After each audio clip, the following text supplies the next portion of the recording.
MMC TV USA. Now on POTV, Channel 100.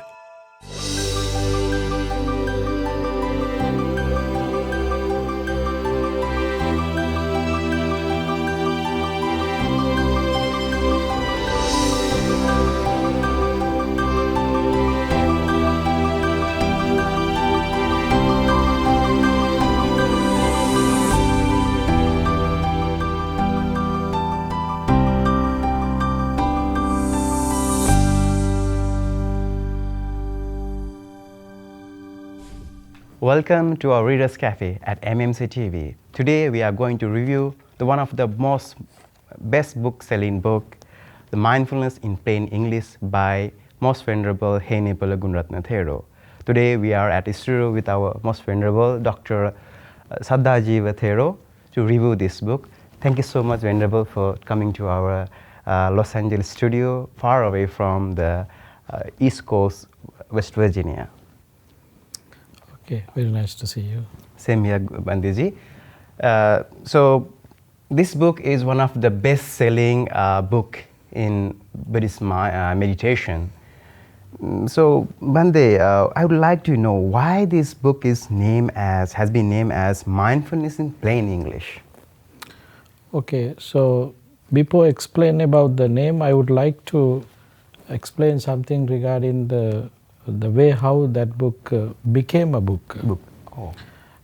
My teacher, the most venerable Henepola Gunaratana Nayaka Thero was dwelling in Washington Buddhist Vihara. He started there in 1968. And 1970s, Yes. at the beginning of 1970s, he started meditation course in Washington Vihara. So then there were many Americans and some other Westerners as well as Americans. They came to this meditation class.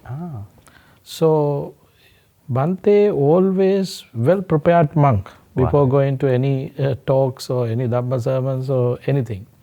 So then before his classes, every day he was preparing himself. And sometimes he made some printout. Those days they did not have that much opportunity to have copies much, but somehow he did that. Wow! And so every week they had a meditation class in Washington Vihara. Every time when they meet each other to practice meditation and to learn meditation, he gave a copy, handouts. Then one day there was a person who was participating in the meditation class was suggesting to the Bhanteji, Venerable Sir, why you don't have a book collecting all these paperworks? So then Bhante was agree, okay, yes, why not? So then with the help of that person, Bhanteji was able to collect all the materials that he had been using in his classes. And then one day he made a book and he gave it to his audience, his students, to read it and to correct if there is any kind of mistakes or to make some suggestions. So this happened another few months, and also he had been collecting all their suggestions and all other corrections and things. Then at the end, within a few months, he was able to edit that book with the help of his audience. So then he was thinking himself to publish this book and going here and there. As a first time, he went to one of Pioneer Publications company in the United States, and then he asked, can you publish this one? But they refused it. No, we don't publish these kind of books. So we don't want to publish this kind of books. Maybe at the time he was not well known in the American society. Yes, well known in that. He don't know. Nobody knows American society. But he had been traveling around the country. Most of meditators knew him, but other audience they don't know.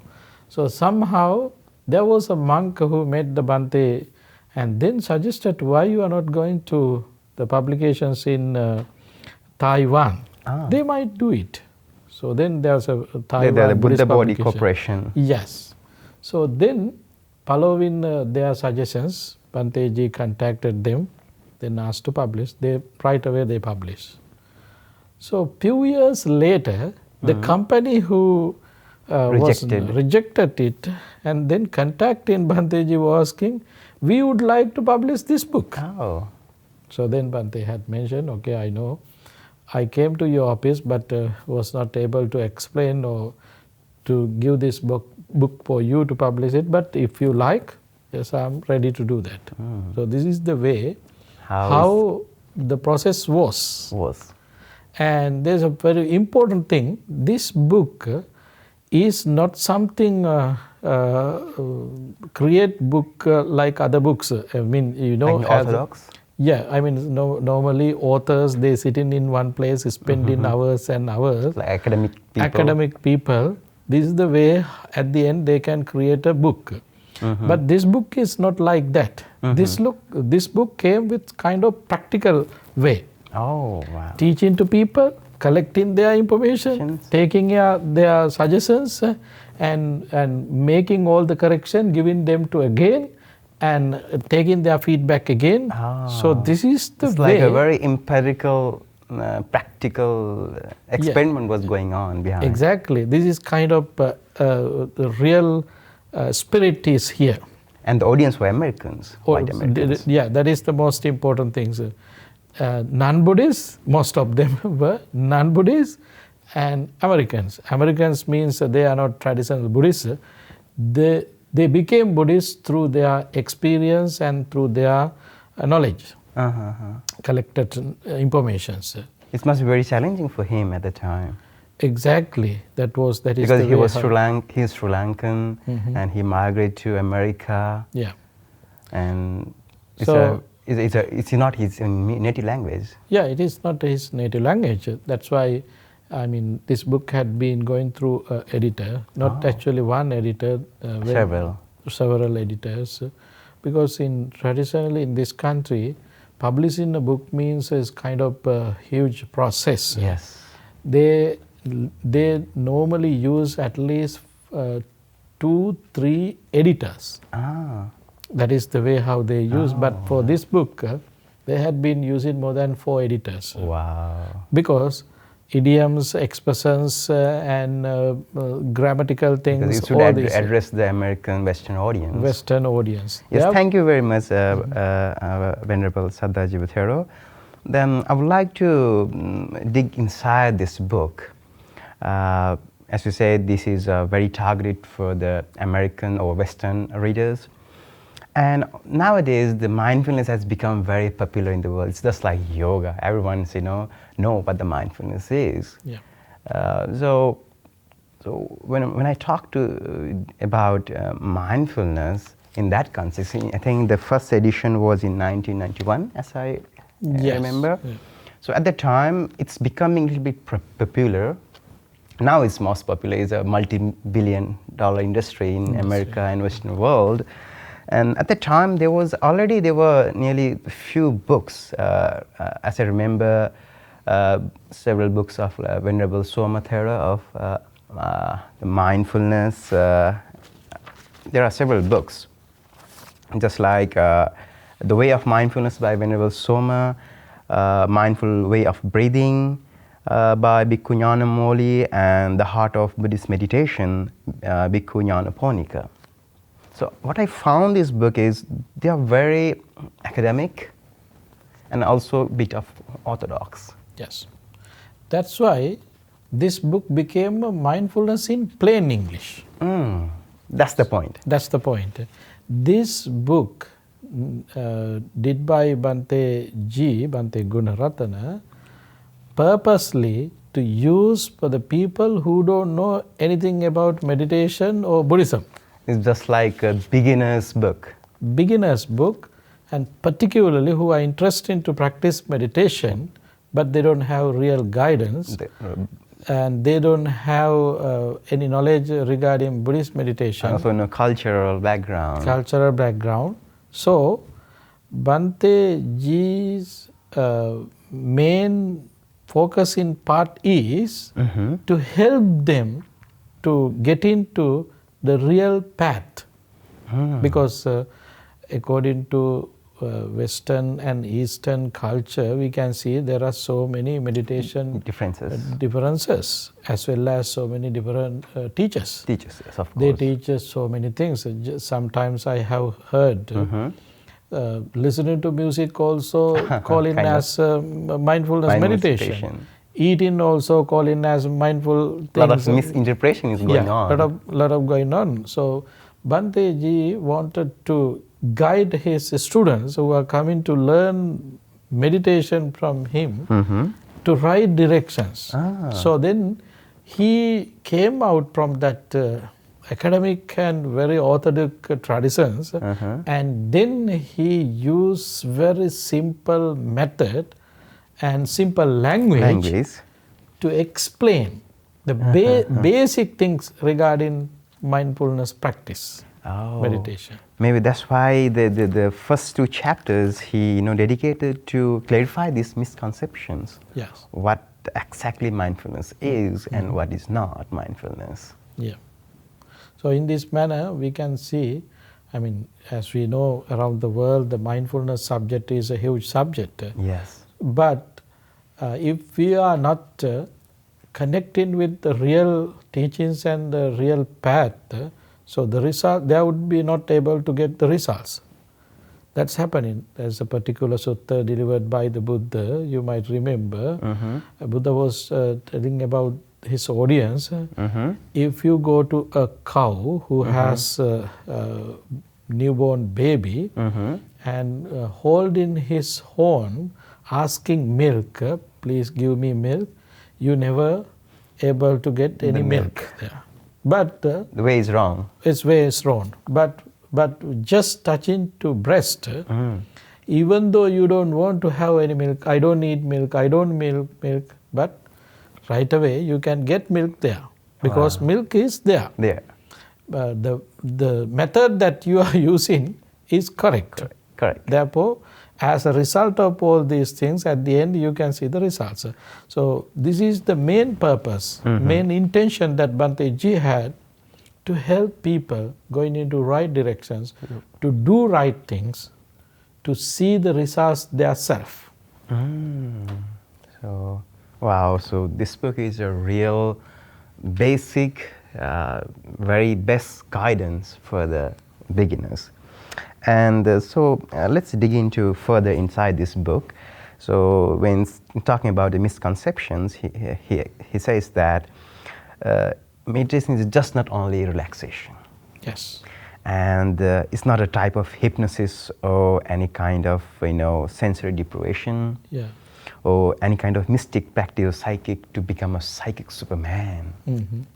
So what do you think about this bunch of misconceptions he expressed in this book? Yeah, I know in Western world there are people who are starting to practice meditation having a short-term goals, like that. Likewise, they are practicing meditation to relax. They are practicing meditation to reduce their stress and anxiety.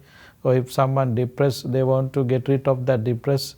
So having this concept, they are practicing meditation. But I think is it wrong? That is not wrong, but that is not the main purpose of meditation. But according to Western meditation culture, that might be correct. But according to the Buddhist teachings, no, that is not correct. We don't practice meditation to relax. We don't practice meditation to just reduce our stress. It's just a byproduct, right? Yeah, it is a byproduct. It's like this. Now that think about, now we are in here. If you want to go to Los Angeles downtown, so you have to pass some areas. Areas like Pasadena. Yeah, Pasadena and all these areas. On the way to Los Angeles, there are so many buildings and so many other things you can see. Yeah. These are extra things, outside extra things, but your goal is to reach Los Angeles. So therefore, on the way to Los Angeles, you have to pass some cities which is might be attractive to you, and there might be some kind of very interesting places, interest in buildings, interest in people, interest in animals, but your goal is to reach Los Angeles. So therefore, meditation is not just to relax, not just to contemplate. Meditation have a deep meaning. It has deep objectives. Exactly, these deep objectives. Wow. So yes, we can go further in these objectives later, and also I see that some people have mistrust or distrust about meditation. That meditation is just like running away from reality. It's only for something like saint or some monks living in the forest. Yeah. Some people think even we have some experience. I mean, when they come to our meditation center or whenever we go in out some places, recognizing us as monks, they asking, "Do you talk?" Yes, why not? They have that concept. Okay, meditators are not supposed to talk. I think even the term meditation is a very Western Christian term. Yes, it is.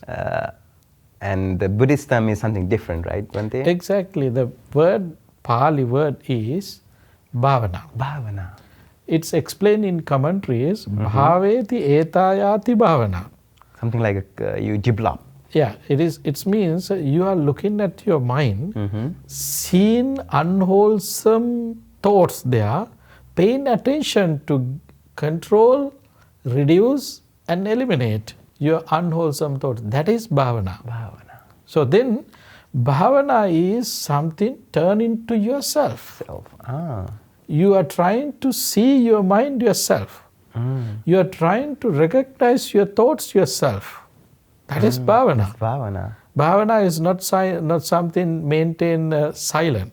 That sometimes you can see some meditation places, you can see a signboard. Keep silence. Keep silence Noble and silence. noble silence. This is the word, noble silence. Noble silence. Noble silence has a huge meaning there. It is deep, very subtle meaning would be there. You understand the context, right? Yeah, but actually, as a mundane person, you can't be noble silent person because so many thoughts noisy. arise in your mind. Yeah. So many ideas would be there in your mind. But whatever ideas, thoughts arising in your mind, right away recognizing whether it is regarding wholesome or unwholesome, paying attention to control, to reduce if there is any unwholesome thoughts, unwholesome thoughts. That is mindfulness. So then this is the Buddhist explanation, the Buddhist mindfulness. But around the world, people are thinking contemplating is mindfulness. Just in present awareness is just mindfulness. Awareness is mindfulness. Non-judgmental awareness, objective observation. Yeah, all these things they consider it as a mindfulness things, but these are not mindfulness. That's why to be a mindful person, awareness is very important. Awareness means actually it is kind of communication skills. With your own self. Awareness, I mean, regarding the modern awareness, in this moment, what you hear, you can recognize. What you can see, you can recognize it.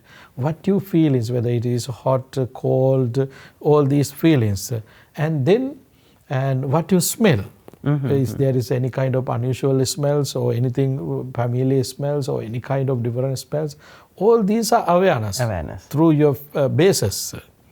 But mindfulness means not this awareness. Mindfulness always connected with your wisdom. So that's the difference. It has a great purpose. Great purpose. So therefore, mindfulness would be the first step. Then second step would be the concentration. Samadhi. So then the third step, wisdom. Mindfulness, concentration, and the wisdom. So it has a gradual path.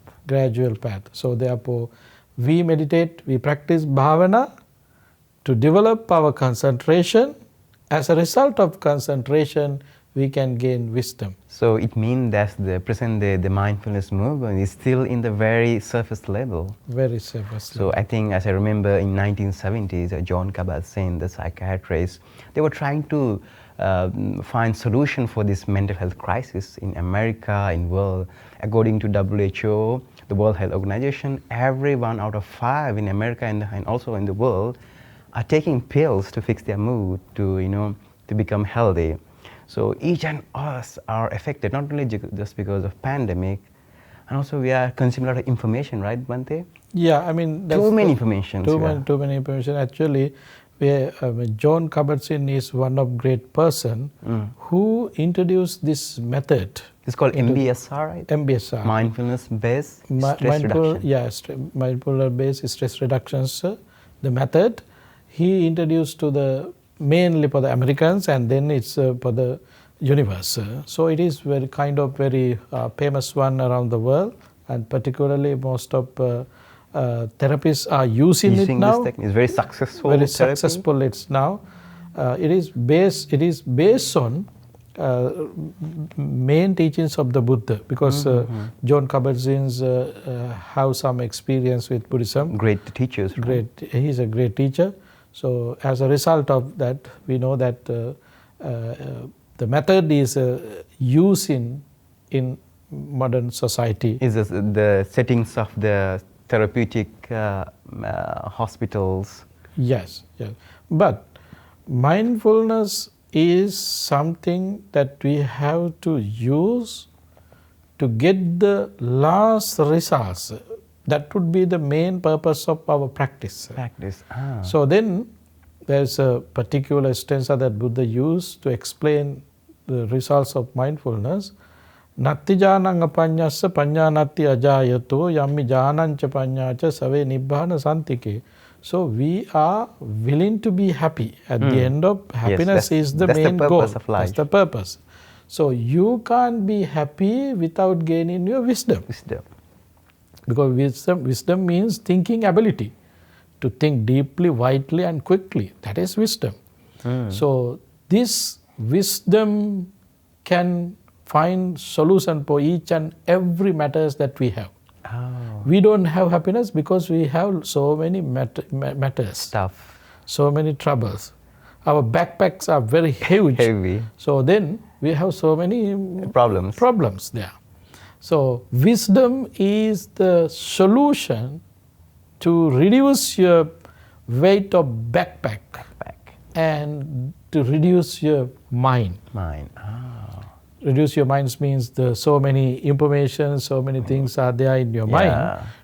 To delete unnecessary informations from your mind, wisdom is the solution. It means that all the baggage like anxiety, depression, ADHD, all kind of this mental distress there we are suffering from because of all this baggage can be released or reduced or eradicated through mindfulness. So therefore, wisdom not gain in itself. Natti janang apanya. So panya natyajatu. There is no wisdom without concentration. No concentration without wisdom. One who has wisdom and concentration both, he is close to peace and emancipation. That is the mindfulness take to the level of concentration, and concentration takes to the level of wisdom. Yes. And that's how we reduce our suffering. Yeah. So we practice mindfulness to gain concentration. So that's the objective of mindfulness meditation rather than reduce stress or anxiety. Yes. So I think since the audience are differ from one to another, everyone has their own objective. But what exactly mindfulness is, this book's say straightforward what it is made for and how do we use it. So I think this book is the one of the best selling book for meditation practitioner. Yeah, actually,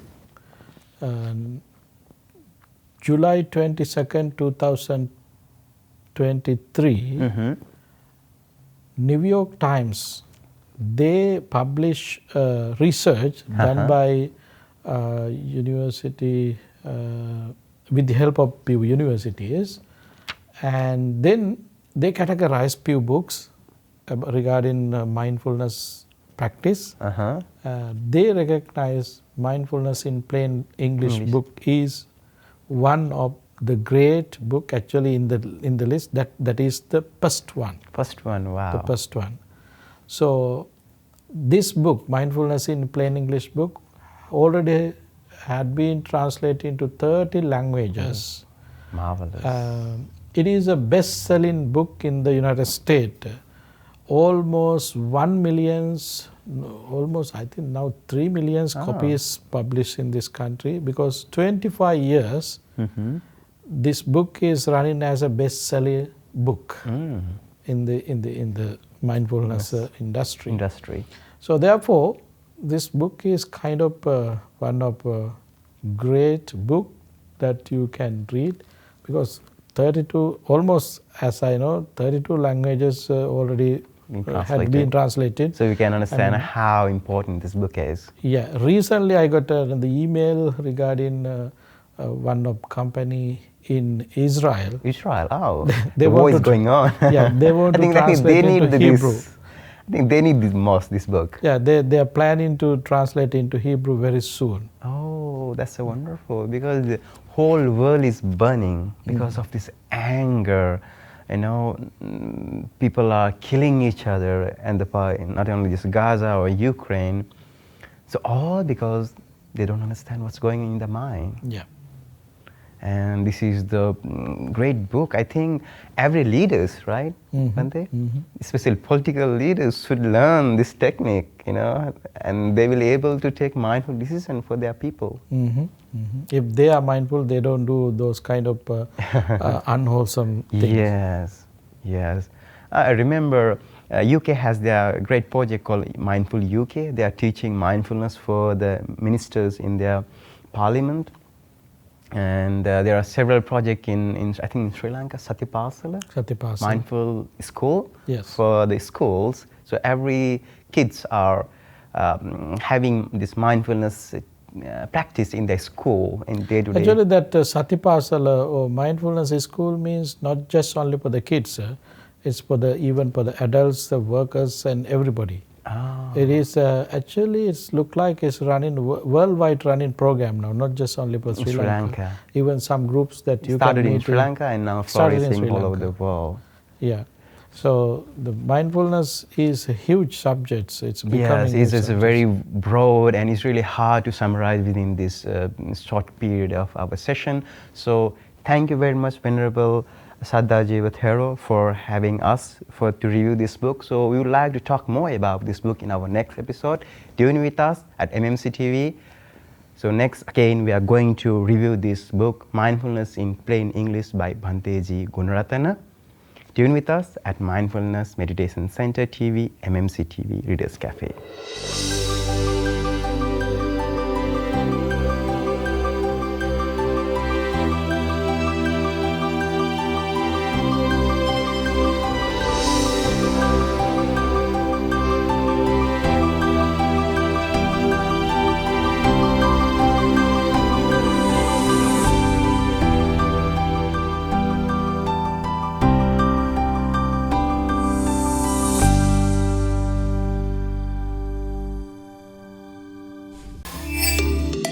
Catch the full program and more. Subscribe to MMC TV USA on YouTube.